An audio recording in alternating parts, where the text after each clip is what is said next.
What if the person you treated like dirt held the power to change your job and your entire future? William Brown was about to find out the hard way. At Top Tech, a prestigious tech company in Los Angeles, California, the world was divided into two classes: the suits at the top, who made the decisions, and the cleaners at the bottom, who were often overlooked and undervalued. But little did William know, one of those cleaners had been quietly watching everything unfold, and she wasn't who anyone thought she was. Her name was Ava Davis. To the staff at Top Tech, she was just the new cleaner. She wore the standard uniform, a simple blue shirt, black pants, and sneakers, and pushed a cleaning cart with quiet determination, blending into the background. Her job was to stay unnoticed, to work in the shadows. But what no one knew was that Ava Davis wasn't just any ordinary cleaner, she was the true owner of Top Tech. A few years ago, Ava had made the difficult decision to step back from the CEO role, handing over control to her older brother, Paul Davis, who took on the acting CEO title. While Paul made occasional visits to the office, he kept a low profile, leaving the day-to-day operations to the management team. Ava had built Top Tech from the ground up with her own efforts and vision, but she needed to know how it was being run in her absence. More importantly, she needed to understand what had happened to the culture of the company without anyone treating her differently because of her status. It didn't take long for Ava to see the cracks in the foundation. The arrogance and disrespect from key executives were glaring. The most shocking of all was William Brown, the acting CEO. Tall, well-dressed, and brimming with self-importance, William treated everyone beneath him with disdain. To him, cleaners like Ava were invisible, just a part of the machinery that kept the company running behind the scenes. He had no idea that the person he looked down on was, in fact, the owner of the company.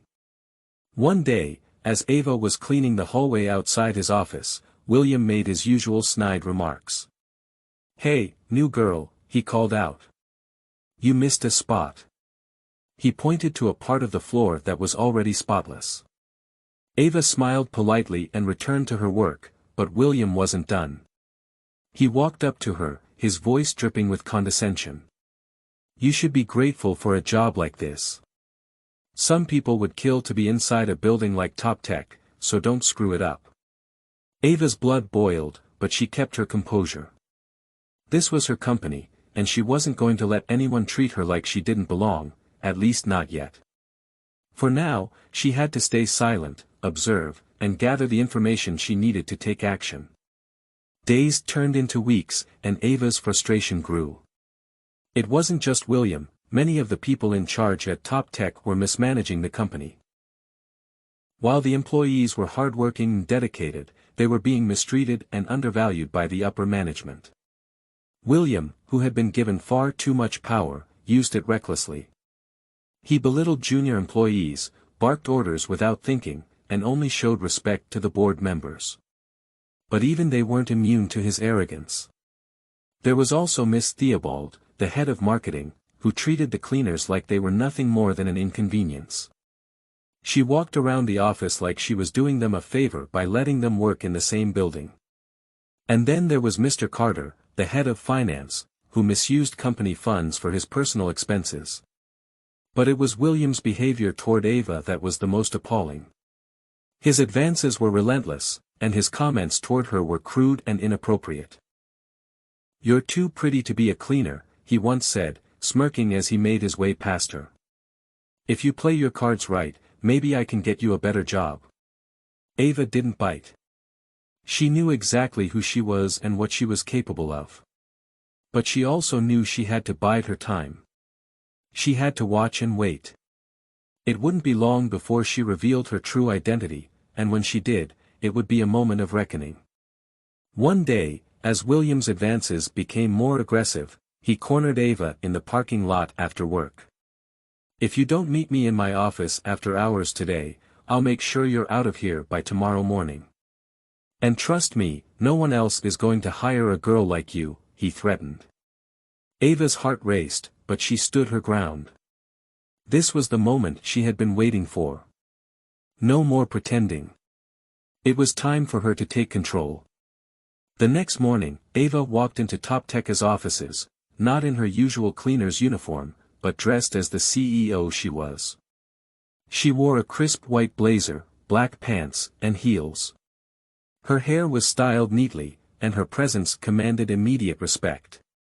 As soon as she entered the building, the entire office took notice. This time, it wasn't the cleaner who was invisible, it was the arrogance of the people who thought they could push her around. Ava made her way to the boardroom, where Paul had arranged a meeting with the board and the senior management team, including William. As she walked in, William's face registered confusion. He didn't recognize her at first, but the moment she stood next to Paul, his expression shifted from curiosity to shock. "Are you lost, sweetheart?" he sneered, clearly amused. "This is a board meeting. You're not supposed to be here." Ava didn't respond right away. She walked confidently to the head of the table and stood beside her brother. Paul cleared his throat and addressed the room. "Before we begin today's meeting," he said, "there's someone I need to introduce." The board members exchanged puzzled glances as Paul gestured toward Ava. "This is Ava Davis," he said proudly, "the true owner and founder of Top Tech." The room went dead silent. William's face drained of all color as the realization hit him. Ava was the boss. Ava stepped forward and met William's shocked gaze. "For the past few months," she said calmly, "I've been working undercover as a cleaner. I wanted to see firsthand how my company was being run. And frankly speaking, what I found was disturbing." William tried to speak, but no words came out. The rest of the board members were stunned as Ava continued. "Mr. Brown," she said directly, "you've repeatedly harassed me and other employees. You've misused your position to intimidate people, and you've failed to uphold the values of this company." William stammered, I didn't know.